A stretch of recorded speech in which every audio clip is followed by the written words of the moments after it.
आज का टॉपिक है हमारा पाइथागोरस प्रमेय। पाइथागोरस प्रमेय जो हमारी सबसे पहली कंडीशन इसकी ये हमारी जो प्रमेय है वो अप्लाई कौन सी होती है? केवल और केवल समकोण त्रिभुज में अप्लाई होती है। तो त्रिभुजों के प्रकार आपको पहले ही बता दिए गए। अब आपको समझना है कि समकोण त्रिभुज क्या है। समकोण त्रिभुज हमारा ऐसा त्रिभुज होता है जिसका कोई भी एक कोण कितने का होगा? 90 का। तो हमने एक त्रिभुज बनाया ए बी सी और जिसका कोण भी क्या बना लिया? 90 का बनाया। तो 90 के सामने की जो भुजा होती है समकोण त्रिभुज में वो कहलाती है कर्ण। अर्थात इस कोण बी के सामने की भुजा जो है एसी ये हमारी क्या कहलाएगी? कर्ण कहलाएगी। और जिस भुजा पर त्रिभुज खड़ा होता है वह भुजा हमारी कहलाती है आधार। और जो बची हुई भुजा रहती है वो हमारी कहलाती है लंब। तो पाइथागोरस ने बताया था हमें,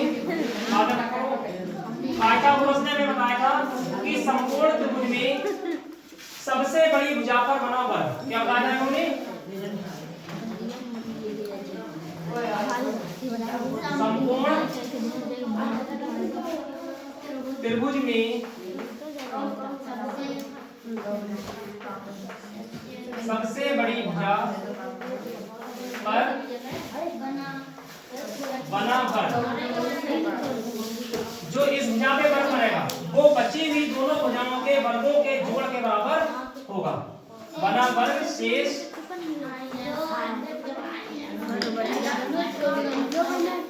दो भुजाओं पर बने वर्गों के योग के बराबर होता है। ये हमारी पाइथागोरस की प्रमेय। पाइथागोरस ने क्या बताया था कि समकोण त्रिभुज में जो समकोण के सामने की भुजा वो सबसे बड़ी भुजा होती है। तो सबसे बड़ी भुजा पर अगर हम वर्ग बनाए तो उसका जो क्षेत्रफल होगा वो बची हुई दोनों भुजाओं पर बने हुए वर्ग के क्षेत्रफल के योग के बराबर होगा। मतलब इन दोनों भुजाओं पर बने वर्गों का क्षेत्रफल हम जोड़ दें और इस पर क्षेत्रफल निकालें वर्ग का तो हमारा कैसा आएगा? बराबर आएगा। तो सबसे बड़ी भुजा जो होती है वो 90 के सामने की होती है, उसको हम कहते हैं कर्ण। सबसे बड़ी भुजा क्या कहते हैं? कर्ण। और जो हमारी जिसपे त्रिभुज खड़ा होता है वह भुजा कहलाती है हमारी आधार, बची हुई भुजा कहलाती है हमारी लंब। तो इसी प्रमेय के आधार पर हम कह सकते हैं कि समकोण त्रिभुज में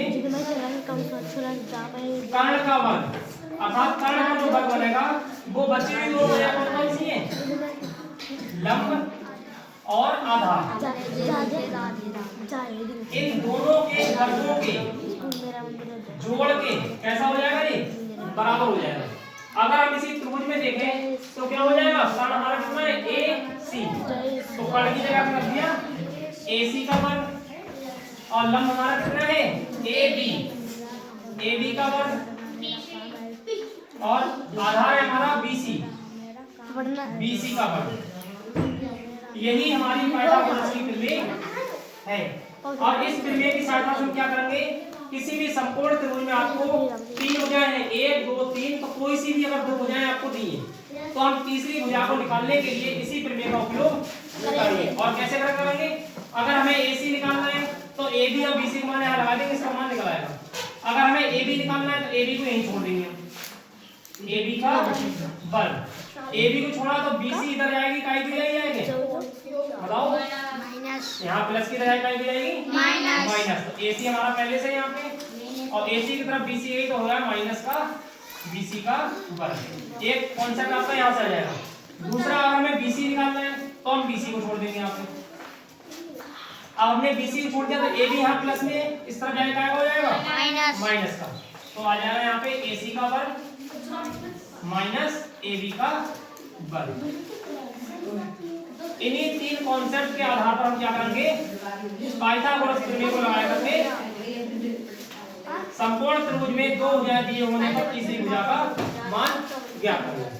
क्लियर होगी इतनी बात सबको? यही हमारी पाइथागोरस की प्रमेय है। जब आप कक्षा 10 में पहुंचोगे तो 10 में आपको 10 में या 9 में तो आपको पाइथागोरस प्रमेय सिद्ध करवाई जाएगी कैसे करके आया भी ये आया कहां से, वो आपको प्रूव कर रहे हो, पेपर में भी आता है, वहां भी आप लोग करोगे।